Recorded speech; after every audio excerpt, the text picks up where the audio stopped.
Salam dəyərli şagirdlər. Bu videomuzda 8-ci sinif üzrə 2025-23 noyabr tarixində keçirilmiş OTK buraxılış sınağında riyaziyyat suallarının izahına baxacağıq inşallah. Deməli, burada 8-ci siniflər üçün təşkil edilmiş riyaziyyat suallarıdır. İndi isə suallarımızın izahına keçək. Bir də bir şey deyim ki, əgər kanala abunə deyilsinizsə, zəhmət olmasa kanala abunə olun, videolarımızı bəyənin və digər dostlarınızla sinif yoldaşlarınızla da paylaşın ki, onların da bu izahlardan məlumatı olsun. Təşəkkür edirəm. İndi isə başlayaq sualımıza. 31-ci sualda deyir ki, hansı ifadə ştriklənmiş hissəni müəyyən edir? Bax, fikir verin, burada bir düzbucaqlıya bənzər bir fiqur var. Bu C çoxluğudur. Və bir tərəfdə A ilə kəsişən hissəsi var, bir tərəfdə də B ilə kəsişən hissəsi var. Əslində bunu biz başqa cür də ifadə edə bilərik. Məsələn, deyərik ki, C çoxluğu kəsişir A ilə B-nin birləşməsində. Amma elə bir variant yoxdur. Amma buna indi başqa bir cəhətdən baxaq. Baxın, bu birinci ştriklənmiş hissə A ilə C-nin kəsişməsidir. Düzdür? Və yazıram A ilə C-nin kəsişməsi. Bu ikinci ştriklənmiş hissə isə C ilə B-nin, yaxşı, B ilə C-nin kəsişməsidir. Daha doğrusu birləşmə yox, səhv yazdıq bunu, kəsişməsidir. Aha, yazaq kəsişmə işarəsi belə olur. Baxdıq bu işarəyə. Deməli, bu iki dənə çoxluğu biz qəbul edirik və götürürük. Onları necə götürməliyik? Hər ikisini birləşmə kimi götürməliyik. Yaxşımı? Yəni, A ilə C-nin kəsişməsi birləşdi, B ilə C-nin kəsişməsinə. Yəni, bu variant AC-nin kəsişməsi, BC-nin kəsişməsi və sonunda birləşdi. C variantı ilə tam uyğunluq təşkil edir. Cavab C. 32-ci suala baxaq. Bucaqları 1/1/2 nisbətində olan üçbucağın böyük tərəfi 8 olursa, kiçik tərəfini tapın. Baxın, uyğun olaraq 1, yəni K, üstə gəl, yəni 1K, bu da 2K. Yazıram. K, üstə gəlsin K, üstə gəlsin 2K. Daxili bucaqların cəmi neçədir? 180 dərəcə. Bunları toplayan neçə edəcək? 4K bərabərdir 180 dərəcəyə. 180-i 4-ə böləndə K nəyə bərabər olur? 45 dərəcəyə bərabər olur. Deməli, bir üçbucaq çəkək. Onun iki bucağı K-yə bərabərdir, yəni 45-ə bərabərdir. 45, 45. Bunun cəmi neçə elədir? Elədir 90. Deməli, üçüncü bucaqda neçə dərəcə olmalıdır? 90 dərəcə olmalıdır. Axı, cəmi 180 eləməlidir və yaxud 2K. K 45-dir, 2K 90. Belə də tapa bilərik. Vəssalam. Deməli, bu necə üçbucaqmış? Düz bucaqlı üçbucaqmış. Onun böyük tərəfi 8-dir. Böyük tərəf nədir? Böyük tərəf, yəni düz bucaqlı üçbucaqda 90 dərəcənin qabağında durandır. Yəni, biz üçbucaqda belə bir şey bilirik axı. Üçbucağın böyük bucağı qarşısında böyük tərəf durur. Kiçik bucaq qarşısında isə kiçik tərəf durur. Orta bucaq qarşısında isə, yəni orta dərəcəli, orta tərəf durur. Belə deyək. Yəni burada da ən böyüyü 90-ın qabağında olur. Yəni hipotenuz. Hipotenuz da nəyə bərabərdir? 8-ə bərabərdir. Və bu bərabər yanlı düzbucaqlı üçbucaqdır. Çünki baxın, iki dənə kateti bir-birinə bərabərdir. Çünki iki bucağı da bir-birinə bərabərdir. Yəni buna x desəm, buna da x olacaq. Deyir, onun kiçik tərəfini tapın. Yəni x-i tap, kateti tap. İndi gəl tapaq. Bunu silirəm. Bizə lazım deyil. Silək, bunu təmizləyək. Aha. Sonra indi başlayaq tənliyimizi quraq. Pifaqor teoreminə əsasən birinci katetin kvadratı, üstə gəl ikinci katetin kvadratı, görürsünüz ikisi də bərabərdir axı bir-birinə. Bərabərdir hipotenuzun kvadratına, yəni 8-in kvadratına. Bunları toplayan deyilir 2x kvadrat bərabərdir 64-ə. X kvadrat da bərabər olacaq 32-yə. Hardan bildim? 64-ü böldük. Bax, bu x kvadratın əmsalına, yəni 2-yə. Elə də 32-yə. İndi x kvadrat 32-dirsə, bəs x-in özünü necə taparıq? Hər tərəfi kök altına salırıq. Hər tərəfi kök altına salırıq. X sons bilirik müsbətdir, yəni tərəfdir. X bərabərdir. Kök altında 32-ni mən belə yaza bilərəm. Baxın, yazıram 16 vurulsun 2. Yəni 32-ni mən o şəkildə ifadə edə bilirəm ki, kökü daha da sadələşdirə bilərəm. 16-dan nə çıxacaq? X bərabərdir. 16-dan kökün altından 4 çıxır, amma kök 2 isə qalır orada. Vəssalam, cavab nəyə bərabərdir? 4 kök altında 2-yə bərabər oldu. Yəni 32-ci sual düzgün cavab D variantı oldu. Yəni 4 kök altında 2. Deməli, 33-cü sualda şagirdlər deyir ki, uyğun tərəfləri paralel olan bucaqların cəmi 100 dərəcədir. Bu bucaqların fərqinin dərəcə ölçüsünü tap. Yəni, bu bucaqların fərqi neçə dərəcədə onu istəyir bizdən. Baxın, uyğun tərəfləri paralel olan bucaqlar iki cür idi. Ya onlar eyni adlı olurdu, yəni bir-birinə bərabər olurdu, ya da müxtəlif adlı olurdu. Onlar nə olurdu? Cəmləri 180-ə bərabər olurdu. Gəlin birinci eyni adlıya baxaq. Eyni adlı, məsələn, birinci bucaq bu olsun. İkinci bucaqda bax, bu olsun. Bax, uyğun tərəflər avtomatik olaraq bu tərəfə paraleldir. Bu tərəf də bu tərəfə paraleldir. Bu olur eyni adlı. Yəni bir-birinə bərabərlər. Amma müxtəlif adlı paralel bucaqlar olan. Məsələn, onları gəlin belə çəkək. Tutaq ki, bu, bir də bu. Bu bucaq, bu bucaq. Məsələn, bu alfa olsun, bu da beta olsun. Yaxşımı? İndi baxaq.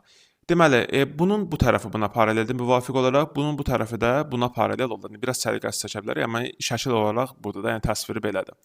Burada isə bir bucaq alfadır, o birisi bucaq da alfa olacaq. Yəni eyni adlı müxtəlif adlı. Əgər müxtəlif adlı olsa, alfa plus beta 180 dərəcəyə bərabər olur. Mütləq başqa bir cəm ala bilməz. Bizə deyir cəmi 100-dən. Deməli bu müxtəlif adlı bucaq deyil. Deməli onda ikinci versiyana biz baxırıq, ikinci üsulə baxırıq biz. 100 dərəcə olmağına baxırıq. Yəni 2 dənə bucaqdır, onların cəmi, yəni alfa plus alfa bərabərdir 100 dərəcəyə. 2 alfa bərabərdir deməli 100, alfa da nəyə bərabərdir? 50 dərəcəyə bərabərdir.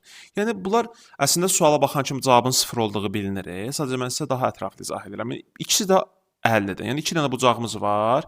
Bunlar 50-dir. Uyğun tərəfləri də bir-birinə paraleldir. Bunların fərqi nədir? Yəni bərabər çıxanların fərqi nə olar? 0. Yəni 50 çıx 50 neçə eləyir?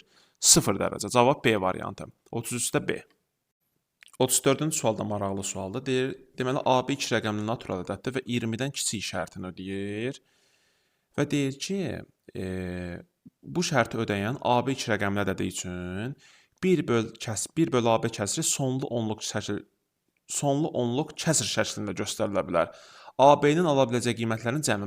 Diqqətlə baxın, bu elə bir ədəd olmalı. 2 rəqəmlidir. Yəni 10-dan 19-a qədər olan 2 rəqəmli ədədlərə baxmalıyıq biz. 19-un özü də daxil, amma 20 daxil deyil. Ən kiçik 2 rəqəmli də 10-dur. Məsələn, tutaq ki, bunun şərti nədir? 1 böl AB yazırıq. Bir dənə bunu yazaq, qələmimizi seçək burada. 1 böl AB yazırıq. 1 böl AB elə bir ədəd olmalıdır ki, yəni kəsrin sonlu onluq kəsr şəklində göstərə bilmək üçün, onun məxrəcindəki ədədin sadə vuruqları yalnız ya 2 olmalıdır, ya 5 olmalıdır və yaxud da 2 və 5-dən ibarət olmalıdır. Başqa bir sadə ədəd ola bilməz sadə vuruqlar içərisində. Yəni ya 2-ni görməliyik, ya 5-ləri görməliyik, ya da 2 və 5 də eyni anda ola bilər. Yəni başqa bir sadə vuruq tapa bilmərik. Məsələn, gəl başlayaq. Görək AB nə ola bilər? Məsələn, 10 ola bilər. 10-un sadə vuruqları 2 vur 5-dir. Aha. Amma məsələn 11 ola bilməz. Çünki 11-in sadə vuruqları elə 11-dir. Yaxşımı? Ola bilməz. Sonra 12-yə baxaq. 12-nin sadə vuruqları 2 üstü 2 vurulsun 3 üstü 1-dir. Burada 3-ü gördük biz. Ona görə olmaz. Eyni ilə 13 də olmaz, 14 də olmaz. Çünki orada 7 var. 15 də olmaz. Çünki orada 3 var. 16 görək ola bilər. Bəli, 16 ola bilər. Çünki yalnız 2-dən ibarətdir. 2 üstü 4. 17 ola bilməz. 18 də ola bilməz. Nəyə görə? Çünki 18-də də 3 üstü 2 vurulsun 2 üstü 1 var. Yəni 9 vurulsa deyilir 18. Yəni bunda da 3 var. Ona görə bunu da biz götürə bilmərik. Hələ ki bir 10-u götürmüşük, bir də 16-nı götürmüşük. 12 də alınmadı. Sonra 19-un özü 19-un da sadə vuruğu 19-dur. Deməli bu da alınmaz. Deməli 2 dənə versiya var. Bir 10, bir də 16. Deyir, bunların cəmini tap. Cəmi də neçə eləyəcək? Edəcək 26. 34-də düzgün variant A variantı elədir. İndi keçirik 35-ci suala. Ədəd oxunda 7,2-dən solda neçə natural ədəd var? Bax, ədəd oxu çəkirik.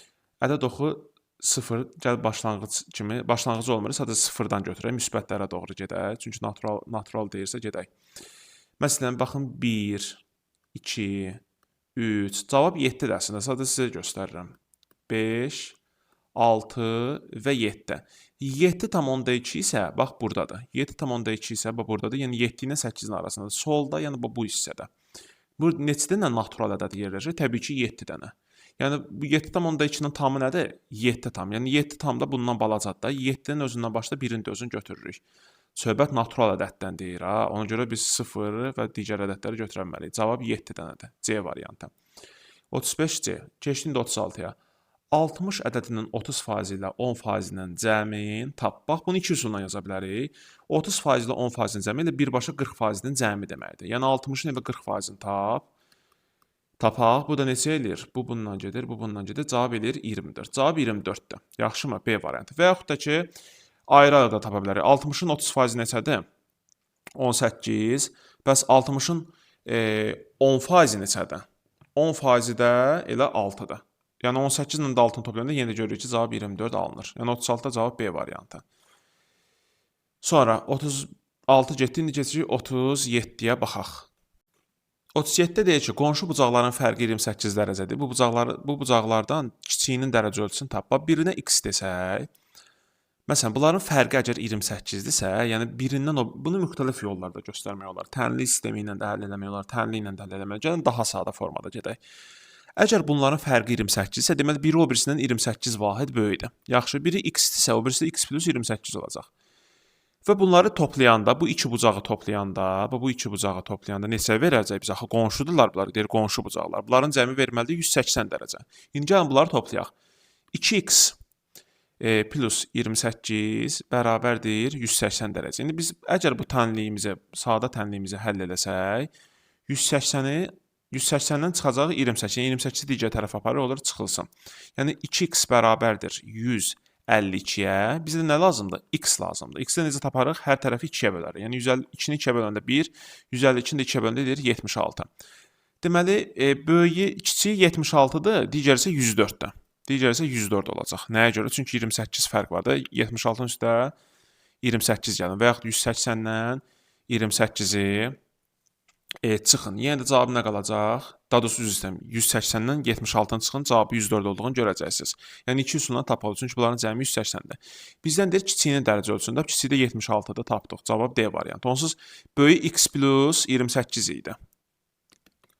Kiçiyi isə elə bu x-in özüdür. Biz də x-i tapdıqda cavab 76.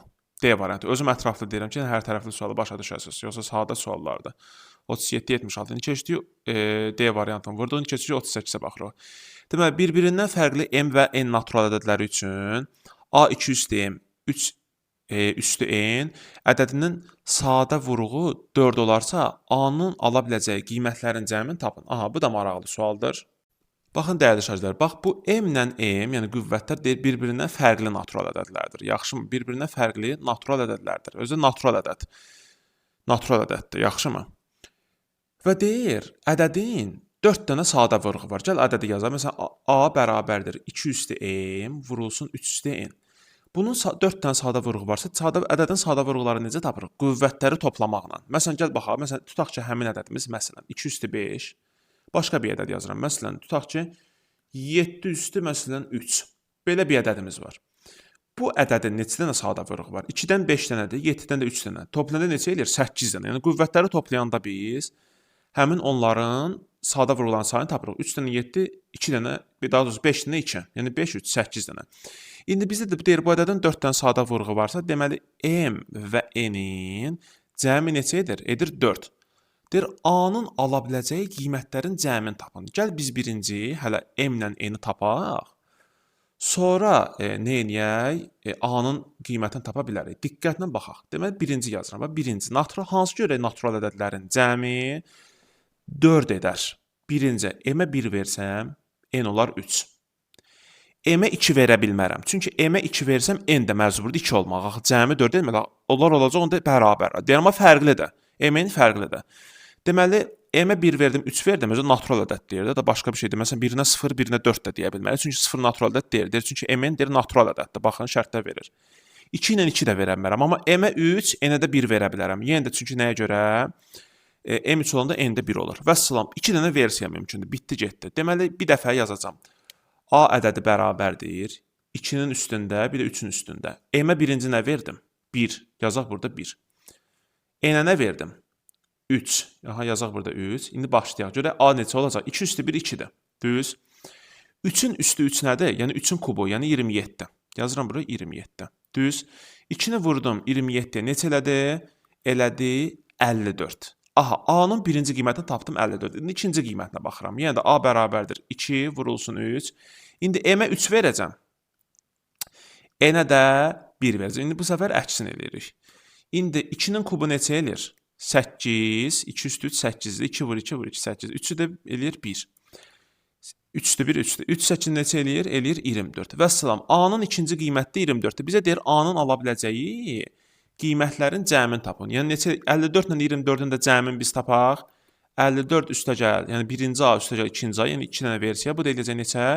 78. Cavab Y variantı elədi 38-ci sualda. 38-də düzgün cavab Y, yəni 78. Vəssalam, qəşəng maraqlı sual idi həqiqətən də. 38 belə getdi. İndi baxaq 39-a. A, B, C, D ədədlərinin cəmi 36-dır. A və B-nin ədədi ortası C və D-nin ədədi ortasının cəmidir. Aha, deməli bir daha təkrar edirik. ABCD-nin cəmi yazıram A plus B plus C plus D bərabərdir 36-ya. Deyir A və B-nin ədədi ortası ilə C və D-nin ədədi ortasının cəmini tapın. Aha, maraqlı sual. Deyir A və B-nin ədədi ortası ilə C və D-nin ədədi ortasının cəmini tapın. Bax, gəl baxaq. A, B-nin ədədi ortasını ifadə eləyək. A plus B bölünsün 2. Ədədi orta nədir? Ədədləri toplayıb saylarına bölürük. C və D-nin ədədi ortası nədir? Gəlin bunları da toplayaq və bölək 2-yə. Aha, böldü 2-yə. İndi deyir ki bizə, dəyərli şarjlar, deyir ki bizə bu 2 dənə ədədi orta var ha. Yəni AB-nin ədədi ortasından CD-nin ədədi ortasının cəmini tap. Gəl bizə tapaq, tapdıq. İndi gəl bu ifadəni biraz yığaq, sadələşdirək. Məxrəcləri eyni olan kəsirlər olduğu kimi qalır məxrəc. Surətlər də toplanır. A plus B, məsələn necə biz, məsələn tutaq gəl baxaq. Məsələn 5-də 1 ilə 5-də 3-ü necə toplayırıq? Yazırıq 5, 3-ün də üstə 1 gəlirik, yazırıq 4. Düzdürmü? Burada indi surətləri toplayırıq. A plus B, üstə gəl C plus D. Vəssalam. 2 qaldı, işimiz yoxdur məxrəc. İndi surətə baxırıq. Bax, A plus B plus CD-nin qiymətini bizə verib də. Deyir, onların ədədlərinin cəmi 36-dır. Vəssalam. Deməli, mən də bunu əvəz eləyirəm. Burada nə yazıram? Yazıram 36. 36 bölü 2 də nəyə bərabərdir? 18-ə təbii ki, bərabər oldu. Deməli, düzgün cavab nəyə bərabər imiş? 18-ə bərabər imiş. 39-da düzgün variant A variantı. İndi keçirik hansı suala? 40-cı suala baxaq. 40-cı sual həndəsənin, yox, üçbucağa aid bir sualdır. Həndəsənin əsaslanmışı deyil, üçbucaqdır. Amma həndəsə bölməsidir. Baxaq. Alfa plus betanı tapaq. Bax, dəyərli şərtlər, belə bir üçbucaq var. Üçbucağın 2 dənə xarici bucağını göstərib. Alfa və beta bunların cəmini istəyir. Müxtəlif üsullarla tapa bilərik bunu, amma ən rahat, sadə üsul bax budur. Bax, bu üçbucağın bir dənə xarici bucağını çəkirəm. Üçüncü, bax, alfanı verib, betanı verib. Bir də üçüncünü, gəlin buna da bir dənə deyək, məsələn, qamma bucağı deyək. Aha. Bax, bunun üçbucağın bir təpəsində daxili və xarici bucağı qonşu olur. Onların cəmi 180. Bu biraz dumanlıdır ki, biraz keyfiyyətsizdir şəkil ona görə. Daxili bucağı 30-dur. Deməli, bu qamma nəyə bərabər olur? Cəmləri 180-cə, bu 30-sa bu olacaq 150. Yəni 180 30 çıxdı, elə də 150. Mən bilirəm ki, üçbucağın 3 xarici bucağının cəmi, yəni alfa, beta və bu qammanın cəmi, yəni alfa plus beta, da qammanın əvəzinə 150 yazaq. Elə 150-ni tapmışıq. Bərabərdir 360-a. Üçbucağın daxili bucaqlarının cəmi 180-dir, amma xarici bucaqların cəmi 360-dır. Bizə deyir alfa plus betanı tap. Gəl tapaqda nə var ki? Alfa plus betanı yazıram. Bərabərdir. 150-ni keçirdirəm o tərəfə. Yəni 360 çıxılsın 150. Deməli, buradan da məlum olur ki, alfa plus beta da bərabərdir. 360-dan da 150 çıxanda neçə edəcək? Edəcək 210. Cavab variantlar əsasında deyəsən burada xətt düşüb üstünə. Yəqin ki, budur. 210 yazıb burada. Aha. Bəli, 360-dan da bunu yazanda kimsə düz yazıb. 360-dan 150 çıxıb, yazıb 210. Bəli, cavab Y variantı. 40-cı sual düzgün variant Y variantını biz tapdıq. Bir daha təkrar edim. Alfa plus betanı tapmaq üçün 150-ni keçirdik o tərəfə. Elədi 210. Vəssalam, 40-cı sual düzgün variant Y variantı. Sonra 41-ci suala baxaq. Deməli, burada belə bir ifadə yazıb. Yazıb ki, biraz dumanlıdır. İndi əgər birdən nəsə səhvlik olsa şərhlərdə bildirərsiniz ki, yəni düzgün versiyasını siz mənə şərhlərdə yazarsınız. Çünki mən rəqəmləri burada yaxşı görə bilmirəm. 12 bölü A, B bölü 15. Yəqin ki, belə bir ifadədir. Şərhlərdə onu qeyd edirsiniz, düzgün və ya səhv olduğu. Deməli, baxaq. Deyir ki, doğru olarsa bu bərabərliyi tap. Deməli, biz tənasüb dərsində iki nisbətin bərabərliyində belə bir şey öyrənmişik ki, bunları çarpaz vuranda hasillər bir-birinə bərabər olur. Yəni, A vur B çarpaz vuraq, 12 vur 15-ə bərabərdir. 12-nin 15-ə vuran neçə edir? 180. Düzdürmü? Görürük ki, AB-nin 120 olduğunu göstərir, bu variant səhvdir. AB-nin 170 olduğunu göstərir, bu variant da səhvdir. Düzdürmü? Ən asan yol, bax, gəl baxaq. Yəni, biz elə eləməliyik ki, çarpaz tərəfləri vuranda bu ifadə alınsın. AB bərabər 180. Bax, A variantına baxın. Çarpaz vuranda, A-nı B-yə vuranda, 4-ü də 5-ə vuranda edir 20. Deməli, bu da səhv variantdır. İndi bura baxın. B-ni 4-ə vurub, A-nı da 5-ə vurub. Bizim ifadəmizin eynilik təşkil edir, qətiyyən xeyr. İndi B variantına baxın, təbii ki, B variantı doğru cavabdır. A-nı B-yə çarpaz vurun, bərabərdir 12-ni 15-ə təzdən vurun, elə də yenə də 180-dır. Gördünüz, eyni ifadə alındı. Deməli, bu suallar bu şəkildə yoxlamaq daha məqsədə uyğundur. 41-də düzgün variant B variantı edir. Keçin indi 42-ci suala. Deməli, D1 və D2 düz xətləri çəkilib, həndəsə əsas anlayışlarında paralel düz xətlər mövzusuna qəşəng bir sualdır. Deməli, D1, D2 paraleldir və betanı tap. Adətən belə sualları, dəyərli şərhlər, biz necə tapırıq? Yəni, paralel xətlərin uzantısını çəkməklə biz göstərə bilərik. Gəlin belə eləyək. Suala baxaq. Bax, bir dənə bunun uzantısını çəkək. Sonra bir dənə də bax bu D2-nin uzantısını çəkək. Yəni işimiz rahat olsun. Əslində bunu müxtəlif üsullarla həll edə bilərik. Bax, burada şablonlaşmış bir düsturlar var, amma da o düsturları sizə keçməyəcəm, deməyəcəm. Çünki nəyə görə sizi çaşdırmasın. Ən gözəli bunu xətt əlavə eləməklə gəlin isbat eləməyə çalışaq. Yəni cavabı da tapmağa çalışaq. Siz 8-ci sinifsinizsə, hələ bu üsul sizin üçün daha məqsədə uyğundur. Yaxşımı? İndi gəl baxaq. Diqqətlə baxaq. Bax betanı yazıram, düzdürmü? Bax beta bucağın deyir tap. Betanı mən gördüyünüz kimi 2 hissəyə böldüm. Bir x hissəyə böldüm, bir də y hissəyə böldüm. Yəni həmin o betanın cəmi x plus y-ə bərabər olacaq. Aha. X plus y-ə bərabər olacaq. Betanın cəmi nəyə bərabər olacaq? X plus y-ə bərabər olacaq. İndi gəlin baxaq. Bu ifadəni yadda saxlayırıq. Yaxşı, yadımızdan çıxmasın. Çünki betanı 2 yerə böldük. Baxın. Bu x bucağı ilə 30 bucağı. Burada məsələn bir dənə deyirəm D3 xətti. D3 xətti də dəyərli şagirdlər. Bu D1 ilə D2 paralel çəkmişəm də, paraleldir. Paralel uzantı çəkmişəm burada. Yeni bir paralel xətt əlavə eləmişəm. Yəni buna bir ixtiyarımız var. B-ni kəsən bir, B bucağını kəsən bir və onun təpəsindən keçən bir paralel düz xətt. İndi bu 30 ilə bu x iki paralelin arasında qalan kəsənin əmələ gətirdiyi, yəni bu xəttin əmələ gətirdiyi daxili çarpaz bucaqlar. Yəni bu 30-dursa, deməli burada 30 olacaq. Yaxşımı? Burada oldu 30. İndi bura baxaq. Bu y ilə bu 140 bucağı var ha. Bunlar da bir-biri ilə bax bu kəsənlə əmələ gələ bilər. Bu kəsənin vasitəsilə yaranmış bucaqlardır, əmələ gəlmiş bucaqlardır. Bu y ilə də bu 140 daxili bir tərəfli bucaqlardır. Yəni bunların cəmi 180 dərəcəyə bərabərdir. Yazıram 180 dərəcə. Deməli y də bərabərdir. 180-dən 140 çıxan neçə edir? Edir 40. Y də bərabərdir 40-a. Deməli x bərabərdir 30-a, y də bərabərdir 40-a. Yaxşımı? Və bizə də betanı istəyir. Beta da nə idi? Bunların cəmi idi. 30 ilə 40 toplayında neçə eləyir? Eləyir 70. Vəssalam. Cavab B variantı 42-ci sualda. 43-cü sualda bizə deyir ki, Euler Venn diaqramına əsasən x A ilə B-nin fərqidir. A çoxluğu B çoxluğunun fərqinin sayıdır, elementlərinin sayıdır. Y də eyni ilə B-nin A-dan fərqi, yəni B çıxa deyirik buna. Z-də A ilə B-nin kəsməsinin elementlərinin sayıdır. Gəl baxaq. Birinci x-i ifadə eləyək. X deməli görə nəyə bərabərdir? Diqqətlə qulaq asaq, maraqlı suala oxşayır. Aha. X-ə baxırıq. X A-nın B-dən fərqi. A-nın B-dən fərqləndirən, yəni yalnız A-da olan elementlər. Bax, yalnız A-da olan elementlər bax bunlardır, düzdürmü? Bunların sayı neçə dənədir? 2, 7, 6, 8, 4 dənədir. Deməli, x 4-ə bərabərdir. Vəssalam. İndi y ifadə edirik.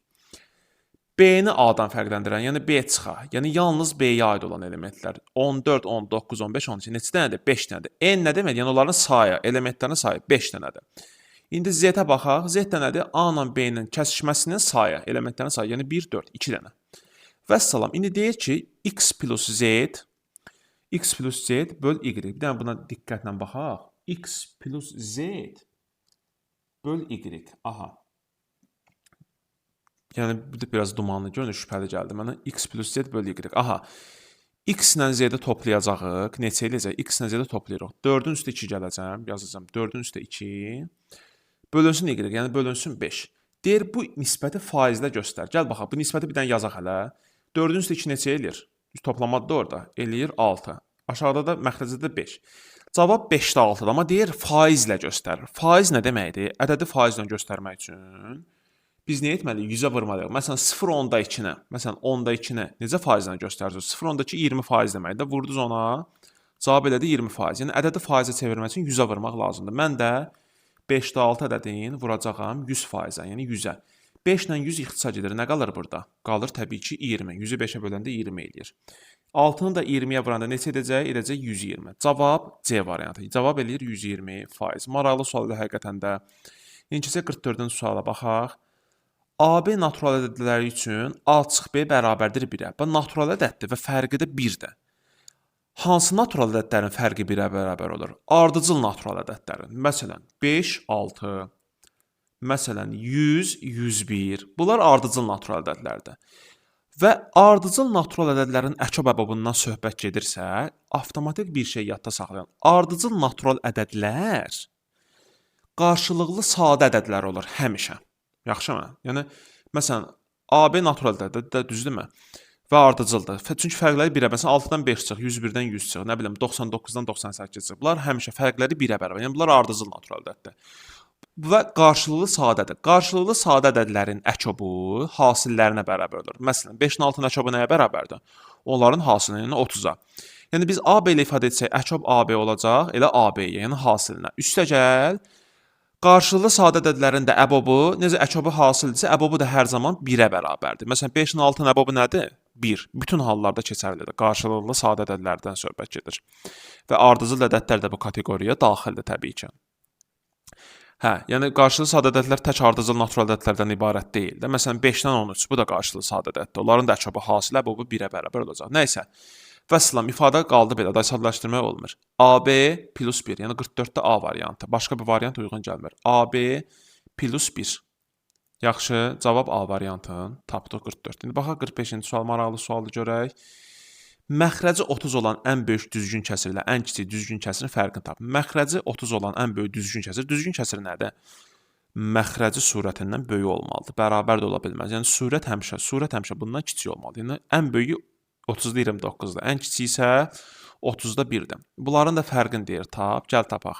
Məxrəc olduğu kimi qalır. 29-dan 1 çıxanda neçə qalır? Qalır 28. Təbii ki, bunu da sadələşdirməliyik. Hər tərəfi 2-yə bölürəm. 2-yə ixtisar aparsaq, 32-yə böləndə 15, 28-i 2-yə böləndə neçə edir? Edir 14. Cavab 15-də 14. D variantı 45-ci sualda doğru cavab kimi qeyd olundu. İndi isə 46-cı sual baxırıq. Deyir, 24-də 17 hissəsi 34 olan ədədin 12-də 7 hissəsini tapın. Bax, deməli, dəyərli şagirdlər, bax, hissəsinə görə ədədi taparkən daha sadə yolla gedəcəm. Orada tənlik falan qurmuram, daha sadə yolla. Ədəd hissəsinə görə, yəni o hansı ədəddə onun 24-də 7 hissəsi 34-də? Həlcə birinci o ədədə tapaq. Bu xəttə kimi sualı həll eləyək. 24-də 34 hissəsi, 24-də 17 hissəsi 34 olan ədəd. Həmin ədədə hissə göstərən ədədə bölürük. Ədədi hissəsinə görə ədədi tapanda. Amma ədədin hissəsini tapanda hissə göstərən ədədə vururduq. Aha, baxa. Bərabərdir. 34 vurulsun 17-də 24. Yaxşımı? Əla. Yəni tərsinə çevirdik də, bölmə olduğu üçün vurma elədik bunu. 34 ilə 17 qısa gedir, qalır burada 2. 2-ni də 24-ə vuranda neçə edir? Edir 48. Deməli, həmin ədəd 48 imiş. Əla. İndi deyir, həmin ədədin, olan ədədin, yəni 48-in 12-də 7 hissəsini tap. Gəl, indi isə ədədin hissəsini tapırıq. Yəni, hissə göstərəndə də vururuq. 7. 12 ilə də ixtisar aparıram. 48-i ixtisar apardı. Burada qaldı 4. Çünki 48-i 12-yə böləndə 4 edir. 12-ni 12-yə böləndə 1. 4-də 7-yə vuranda neçə edir? Edir 28. Cavab neçədədir? 28. 46-da doğru variant 28. İndi keçirik 47-ci suala. 60 ədədi 2, 3 və m ədədləri ilə düz mütənasib hissələrə bölünür. Aha. Alınmış ən kiçik ədəd 12 olarsa m-i tapın. Bu da maraqlı sualdır. Gəlin baxaq. Bax 3 hissəyə bölünüb. Yəni yazıram 2k, 3k, bir də yazıram məsələn MK. Yaxşımı? MK yazıram. Yəni M vur K. Bilmirik də M nədir. Deyir ki, M 3-dən böyük ədəddir. Yəni 2K-dan da böyükdür. Yəni M 2-dən də böyükdür, 3-dən də böyükdür. Deməli, ən böyük hissə bu olacaq. Yaxşımı? Ortancıl hissə bu olacaq, ən kiçik hissə isə bu olacaq. İndi bizə nə deyir? Deyir, alınmış ən kiçik ədəd 12-dir. Axı 60 bölünüb, düzdürmü? Bunların cəmi də nəyə bərabərdir? Bunların cəmi də təbii ki 60-a bərabərdir. İndi ən kiçik ədəd 12-dirsə, yəni 2K 12-yə bərabərdirsə, gəl buradan K-nı ifadə edək. Yazaq, başlayaq. 2K 12-dirsə, K da bərabərdir 6-ya. Aha. Digəri K-nın 6 olduğunu tapmışam. 6-nı vururam 3-ə. Neçədir? 3K 18-ə bərabərdir. Üstəgəl K-nın 6 olduğunu tapmışam. 6-nı vur, yəni K 6-dırsa, K-nın yerinə 6 qoyuruq. 6 vur M, yəni 6M bərabərdir 60-a. Düzdürmü? İndi 12 ilə də 18-i toplayanda neçə edəcək? Edəcək 30. Üstəgəl 6M bərabərdir 60-a. Düzdürmü? Bir daha diqqətlə təşkil edir. Birinci hissə 12. İkinci hissə 18. Cəmi ilə də 30. İndi 30-u digər tərəfə keçirdirəm. 60-dan çıxıram. Eləyəcək neçə? 6M bərabərdir. 60-dan 30 çıxanda elə də 30. Deməli, M də nəyə bərabərdir? 30-u bölürük 6-ya, cavab eləyir 5. Düzdürmü? 30-u bölürük 6-ya, cavab elədi 5. Vəssalam, deyir, M-i tap. Tapdıq da, cavab 5. Bitdi. 47-də belə getdi. İndi baxırıq 48-ci suala. Deyir ki, bir dənə lövhəmizi yeniləyək. Daha dərin görək sualları. Rəqəmləri müxtəlif olan A, B iki rəqəmli ədədi üçün rəqəmləri müxtəlif. Yəni A və B eyni eyni rəqəm ola bilməz. Bu şərti qoyduq burada. Yəni fərqlidir. Biraz səliqəsiz olub yox. AB plus BA 66 olarsa, AB-nin ala biləcəyi qiymətlərin cəmini tapın. AB-nin ala biləcəyi qiymətlər, AB ədədinin ala biləcəyi qiymətlərin cəmi. Bax, gəl belə eləyək. Bu AB var ha. Bax, bu onluq mərtəbəsidir, bu tərslik mərtəbəsi. Məsələn, biz 15-i necə ifadə edirik? Məsələn, 25-i necə ifadə edirik? 25-i belə ifadə edə bilərik. 2 vur 10, üstə gəl, 5 vur 1. Yaxşımı? Yəni, onluq mərtəbəsindəki rəqəmi 10-a vururam, təşkil mərtəbəsindəki rəqəmi də təkə vururam, yəni 1-ə vururam. Düz. Bunun açısı məşhurdur, yəni əksər abituriyent bunu bilir. İndi birinci səfər olanlar üçün tam ətraflı izah edirəm. Yəni, A-nı vuracam 10-a, eləcə 10-a, üstəgəl B. Bunu bu şəkildə açdıq. Üstəgəl. B-ni vururam 10-a, 10B, üstəgəl A. Məsələn, bu fərqli ədədlərdir də. Məsələn, 42 ilə 24 kimi. 42 ilə 24-ün cəmi neçə edir? Eləyir, 66 eləyir. Yəni, indi amma tək onlar 4-də başqa ədədlər var. Onların hər birini biz tapmalıyıq da. Seçmə yoluna tapa bilmərik. Biz riyaziyyatçıyıqsa gərək onları riyaziyyatı öyrənsə gərək riyazi yolla getməyə bacaraq. Bərabərdir 66. İndi 10A ilə 1 dənə A-nı toplayanda nə edir? 11A. 10B ilə 1B-ni toplayanda edir 11B. Düzdürmü? 11B-yə. Bu da bərabərdir 66-ya. Mən 11-i mötərəzə xaricına çıxardıram. A plus B bərabərdir 66-ya. Hər tərəfi də 11-ə bölürəm. A plus B də nəyə bərabərdir? A plus B də təbii ki, bərabərdir. 66-nı 11-ə böləndə edir 6. Aha, diqqətlə qulaq asaq. 2 dənə şərtimiz var. Deməli, A plus B bərabərdir 6-ya. A da B-dən fərqlidir. İndi gəl başlayaq yoxlamağa. Özdə rəqəm bir-birindən fərqli olmalıdır. Yadımızda saxlayırıq bunu. Və bir də AB-nin ala biləcəyi qiymətlərin cəmini istəyir bizdən. Yəni, AB 2 rəqəmli ədədlər. İndi bir-bir yerinə qoymalıyıq. Gəlin görək. Rəqəmdir də bu. Rəqəmdir. Və A heç vaxt 0 ola bilməz. Çünki iç rəqəmli ədəd 0-dan başlaya bilməz. Əgər sən A-ya 0 versən, gərək B olar 6. Yəni 0-6. Axı belə bir iki rəqəmli ədəd yoxdur. Ona görə biz A-ya heç vaxt 0 verə bilmərik. Yaxşımı? B-yə də 0 verə bilmərik. Nəyə görə? Çünki burada da, bax fikir verin, burada da BA ədədi var. Yaxşı, burada da BA ədədi var. BA ədədin burada biz 0-6 kimi yaza bilmərik yenə də. Yenə də biz burada sıfırları götürmərik. Yalnız rəqəmləri götürəcəyik. Yaxşı, başlayaq. 1, 5, çünki 1 ilə 5-in cəmi 6 eləməlidir. 2, 4, 2 ilə 4-ün cəmi yenə də 6 eləməlidir. 3 ilə 3 ola bilməz. Səbəb, çünki 3 ilə 3 eynidir. Deyir, amma rəqəmləri müxtəlifdir. A ilə B fərqlidir. Yəni 3 ola bilməz. Çünki 3 ilə 3 eyni olardı. Ona görə 3-ü ötürdük, keçdik 4-ə. 4 ilə 2, 5 ilə 1. Yenə də 0 ola bilməz, 6 da ola bilməz. Əgər sən buna 6 desən, məcbursan B-yə 0 deyəsən. Düz. Axı B-yə 0 deyə bilmirik. Yəni burada sən məcbursan belə deyəsən. 60 üstə gəl, 0,6. Belə bir ifadə yoxdur axı. Belə bir ifadə ola bilməz. Yaxşımı? Çünki yəni bir iki rəqəmli ədəd deyil, 0,6 iki rəqəmli ədəd deyil. Yəni B əvvəldə gəlsə heç vaxt 0 ala bilməz. Eynilə A-da. Deməli, bu versiyanı götürə bilmərik biz, qadağandır. İndi gəl AB-yə baxaq. A-ya 1, B-yə 5 verəndə olur 15. A-ya 2, B-yə 4 verəndə olur 24.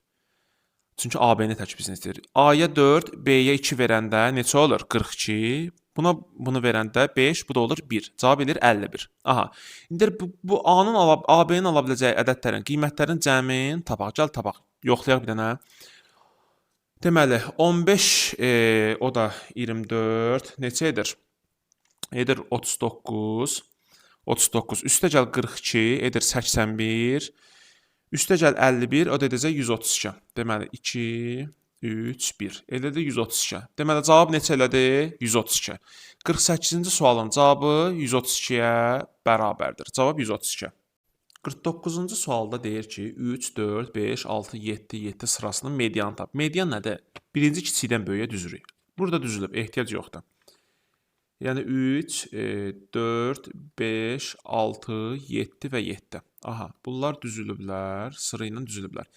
Baxın, median sırada ən ortada qalan ədəddir. Əgər sıradakı ədədlərin sayı tək ədəd olarsa, məsələn, tutaq ki, 9 dənə, 11 dənə, nə bilim, 101 dənə, 99 dənə ədəd olarsa, onların ən ortasındakı ədədi götürə bilirik. Amma sırada cüt sayda ədəd var, yəni 6 dənə ədəd var. Bu zaman median necə tapılır? Median ortada olan 2 dənə ədədin, ən ortada olan 2 dənə ədədin ədəd ortası tapılmaqla tapılır. Yəni, 3, 4, 2, 7, 7, 2, ortada qalır 5 dənə 6. Bunların ədəd ortasının tapılmağından biz bu sıranın medianını tapa bilərik. Yəni, 5-nin 6-nı toplayanda edir 11. 11-i də 2-yə böləndə neçə edəcək? Edəcək 5,5. Vəssalam, cavab 49 edir 5,5. Belə. Yəni sualı tapdıq. 50-ci suala baxaq. 50-ci sualda maraqlı sualdır. Deyir, deməli ABC üçbucağı var bir dənə. Gəlin həmin o üçbucağı biz çəkək. ABC. Yazıram A, sonra B və C. Deməli bucaq A 60-dır, bu 60-dır. Bucaq B 80-dir. Deməli avtomatik burada olacaq 40. Niyə? Hardan bildik? Çünki daxili bucaqlar 180 dərəcədir. 60, 40, 100, o da 80, 180. Deməli AD deyir tənböləndir. Bir dənə buradan tənbölən çəkək biz səliqəli şəkildə. AD oldu tənbölən. Tənbölən isə nə ayırır? Bucağı 2 hissəyə bölür də. Bucağı 2 hissəyə bölür. Yəni 30 və 30 olan hissələr böldü. 60-ı 2 yerə böldü. A bucağından tənböləndir. Çünki AD edirsə deməli A-dan çıxıb. Bu 30-30. İndi bizə deyir, bucaq ADS-nin dərəcə ölçüsünü tap. Bucaq ADS-nin dərəcə ölçüsünü tap. Gəl həmin bucağı göstərək qırmızı xətlə. ADS.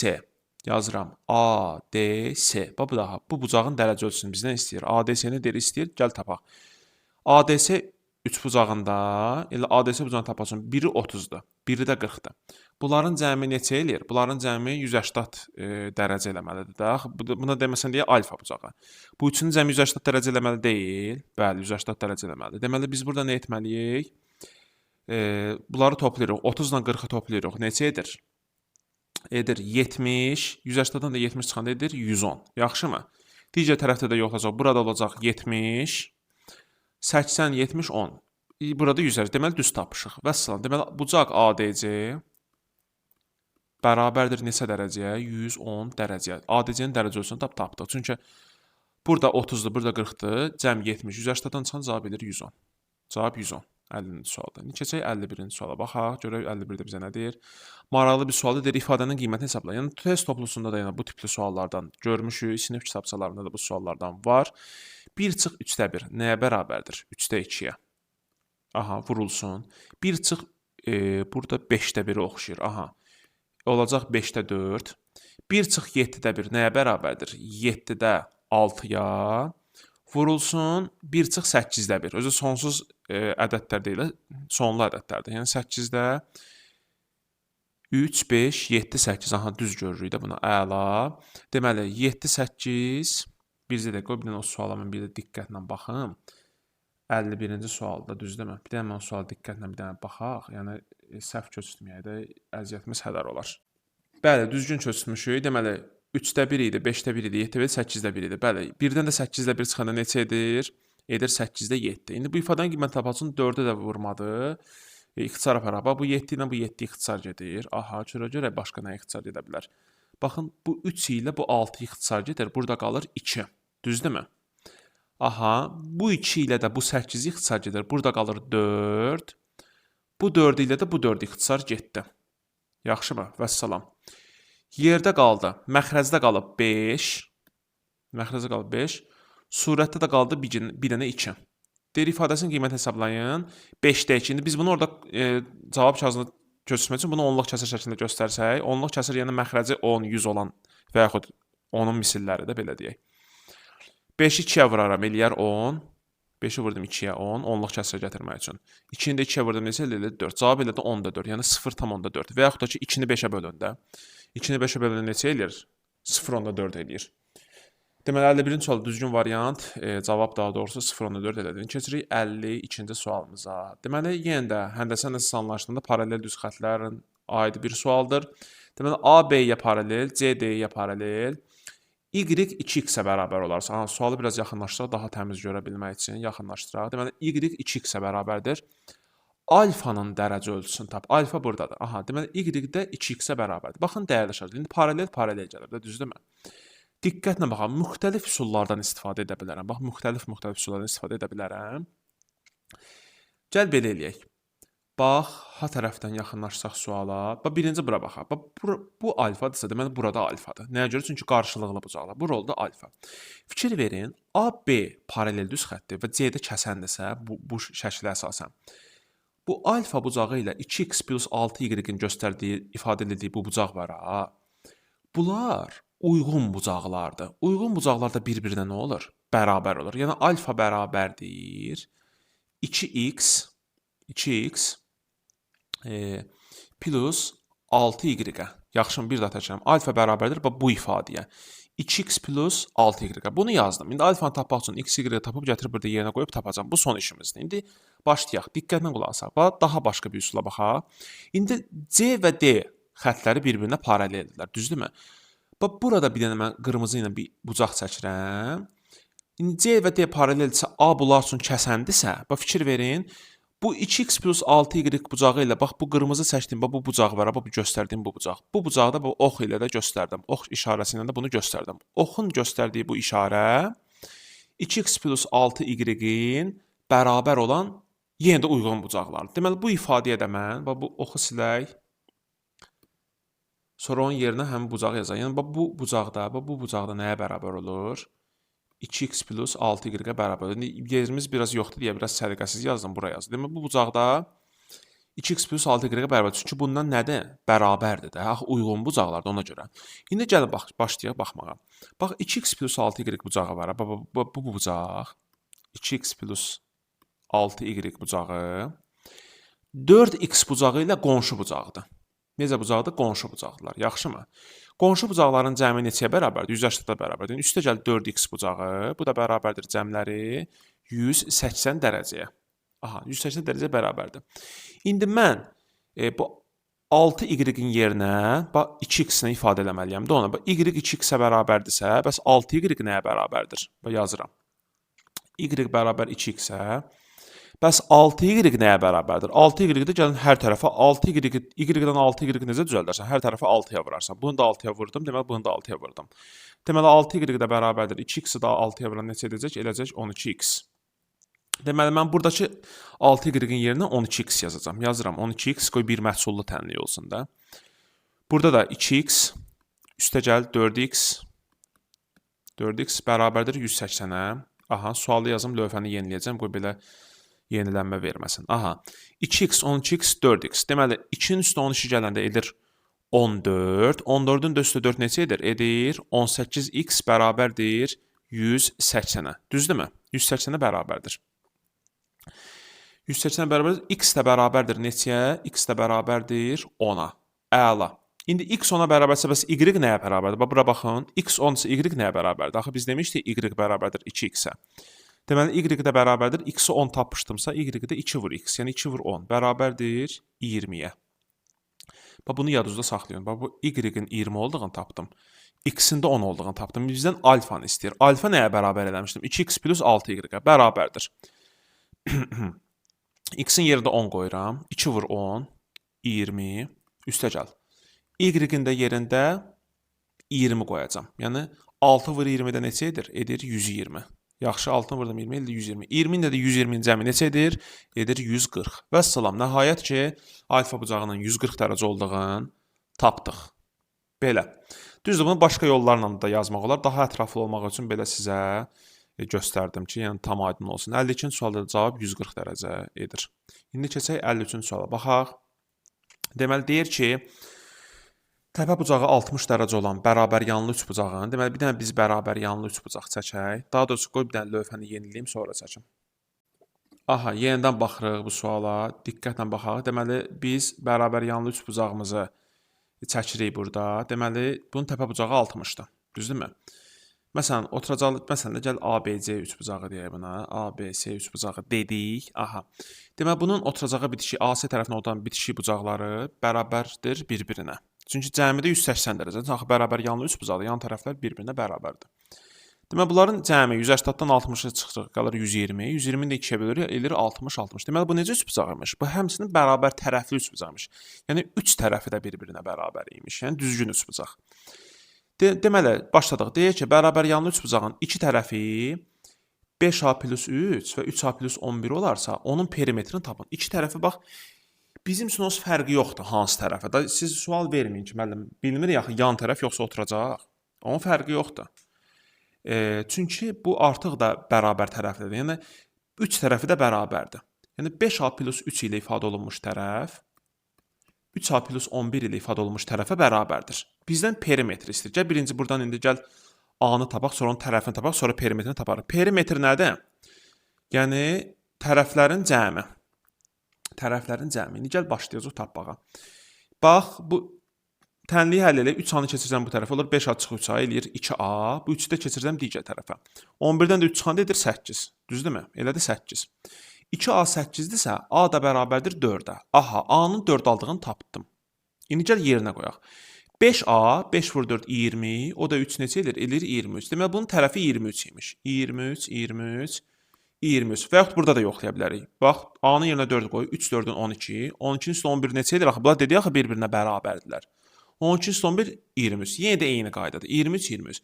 İndi perimetrdən də 3 tərəfinin cəmi. Yəni 3 dənə 23. Yəni 3 vur 23 və yaxud 23 üstə gəl 23 üstə gəl 23. Neçə edir? Edir 69. Yaxşı, belə. Yəni 23-ü vurduq 3-ə, elədir 69. Vəssalam. Perimetr deməli nəyə bərabər imiş? 69-a bərabər imiş. 53-cü sualda belə tapıldı. Yəni bir daha təkrar edirəm. Deyir, iki tərəfi 5A plus 3, 3A plus 11 olarsan ifadə eləmişdik iki tərəfi. Və biz də tapdıq o suallara nəzərən. 53 də belə getdik. Keçək son iki sualımız qalır. Səhv eləmirəmsə 54 və 55-ə baxaq. Deməli 54-ə baxırıq. Maraqlı sual oxşuyur bu da həqiqətən də. Görək nə deyir bizə burada? Deyir ki, maya dəyəri 400 manat olan televizor 40% qazancla satılır. Birinci məsələni oxuyaq, sonra həll edək. Müştəri satış qiymətinin 10%-ni ilkin ödəniş kimi verir. Qalan məbləği bir il müddətində hər ay eyni məbləğdə ödəməyi planlaşdırır. Müştəri hər ay nə qədər ödəməlidir? Təbii ki, bunu müxtəlif üsullarla biz izah edə bilərik, amma mən çalışacağam daha sadə üsulla izah eləyəyəm. Baxın, diqqətlə baxaq. Maya dəyəri 400 manatdır, düzdürmü? 400 manata satılan televizor 40% qazancla satılıb. Yəni, uzun sözün qısası. 400 manatın 40%-i bunun üstə qazanc kimi gəlib. Bunu tənasüblə də qura bilərik. Məsələn, yazarıq ki, 400 manat 100%-dir. 400 manat 100%-dir.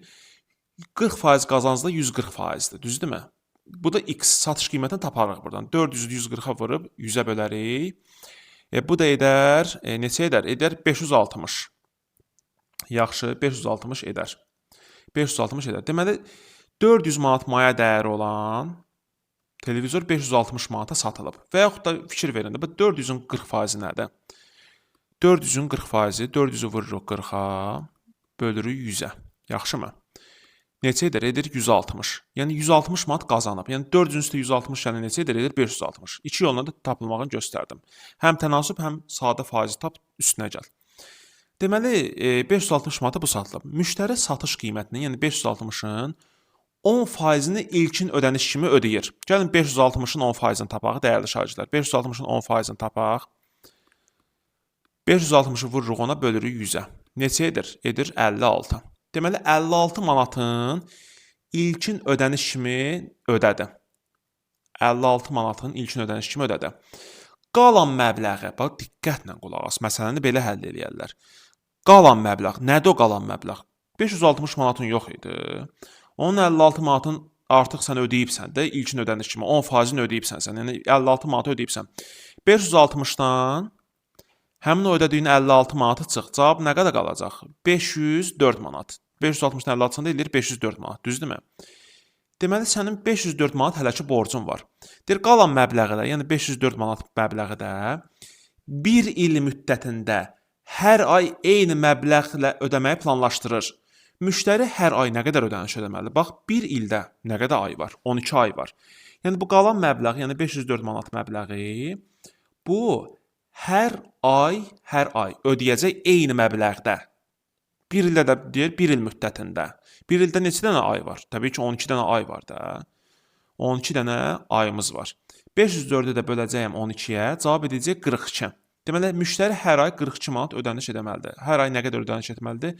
504-ü böldüm 12-yə, cavab elədi 42. Ayda 42 manat pul ödəyəcək.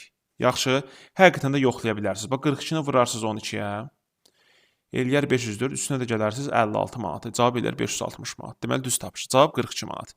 Və nəhayət ki, şükürlər olsun, son sualımıza gəlirik. 3 ardıcıl cüt. Deyən bunu silək, bizə mane olmasın. Aha, sualımıza yenə qaydaq. 3 ardıcıl cüt ədədin cəmi 132 olarsa, bu ədədlərin ən böyüyünü tap. Bax, dəyərli şagirdlər, bunu bu şəkildə də yaza bilərik. Cüt ədəd 2 n-dir. ardıcıl ədəd, cüt ədədlər 2-2 artır. Məsələn, baxın, 4, 6, 8, 10. Görürsünüz, ardıcıl tək ədədlərdə, ardıcıl cüt ədədlərdə 2-2 artır. Burada problem yoxdur. Məsələn, növbəti olacaq 2n plus 2, növbəti olacaq 2n plus 4. Nəyə görə? 2n-in üstə 2 gələndə bu ədəd alınır. 2n plus 2-nin də üstə 2 gələndə bu alınır. Yəni üstə gəl 2, o da eləyir 4. Ona görə belə yazdıq da. Yaxşımı? Aha, indi diqqətlə baxaq. Təbii ki, bu cüt deyiləndə bu ifadə kimi verə bilərik. Amma biz daha da sadələşdirək. Məsələn, birinciyə gəlin deyək x, ikinciyə deyək x plus 2, üçüncüyə deyək x plus 4. Bu şəkildə də yaza bilərik. Sadəcə çox uzun gedəcək. Yəni biz bunları toplayaq. N-i tapaq, sonra 2n-i tapaq. Amma daha sadə yolla. Yəni ardıcıl 3 cüt natural ədəd də desə, fərqi yox neçə dənə, 5 dənə lap ardıcıl olsun. Yəni bu tipli suallarda cüt də desə, təkli desə, x plus 2, x plus 4 modeli ilə qura bilərsiniz. Məsələn, davamı necə olardı? Məsələn, 4-də nə desəydi? X plus 6, x plus 8, x plus 10, x plus 12 bu şəkildə artır. Deməli, bunların üçünün cəmi 132-ni verir. Deməli, bunların üçünün cəmi dəyərli şarjlar nəyi verir? 132-yə bərabərdir. Bizdən deyir, bu ədədlərdən ən böyüyünü tap. Yəni, x plus 4-ü tap. Gəl, birinci biz x-i tapaq, sonra x plus 4-ü tapaq. Bunların cəmini gəl toplayaq. X plus 2-yi mən yazıram. Ən sadə versiyada yazıram ki, sizə daha rahat olsun. X plus 4. Bu üçün, bu birinci ədəd, bu ikinci ədəd, bu üçüncü ədəd. Bunları topladım və 132-yə bərabər edim. 3 dənə x var burada. 2 ilə də 4-ü toplayanda eləyir 6. Bu da bərabərdir 132-yə. Aha, biraz sadələşdirək. Deməli, dəyərli şarjlar, 6-nı digər tərəfə keçirdirəm. Yəni, 132-dən mən 6 çıxanda neçə eləyəcək? 126 eləyəcək. Yəni, 6 bu tərəfə keçir, olur mənfi 6. 132-dən də 6 çıxanda neçə edir? Edir 126. X də tək saxlamalıyıq. Bərabərdir. 126-nı da bölürəm mən neçəyə? 3-ə. Yaxşımı? 3-ə böldüm. Neçə elədi? 42. Aha, cavab elədi 42. X-i tapdıq 42. Hələ cavab 42 deyil. X 42-də. X-in 42 olduğunu biz tapdıq da. Bundan başqa sual yoxdur. Aha, 42-ni tapdıq. İndi gətirək yerinə qoyaq. Bax, X bərabərdir nəyə? 42-yə, bizdən deyir böyüyü tap, yəni x plus 4-ü tap. 42-nin üstü 4 gəlin neçə eləyir? 46. Elə ardıcıllıqla da gedə bilərsiniz. 42-dən sonra hansı cüt ədəd gəlir? 44, ondan sonra 46. Gördünüz 2-2 artdı.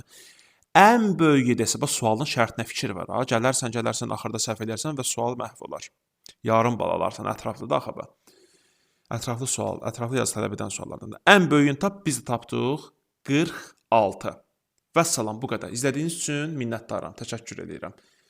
İzləmədə qalın, gələn sınaqlarda da inşallah çalışacağam ki, həllin izah edəm, YouTube-da yerləşdirim, siz də faydalana biləsiniz deyə. Siz də mənə dəstək olmaq üçün kanala abunə olun, videonu bəyənin, paylaşın və şərhlərinizi də yazın. Təşəkkür edirəm.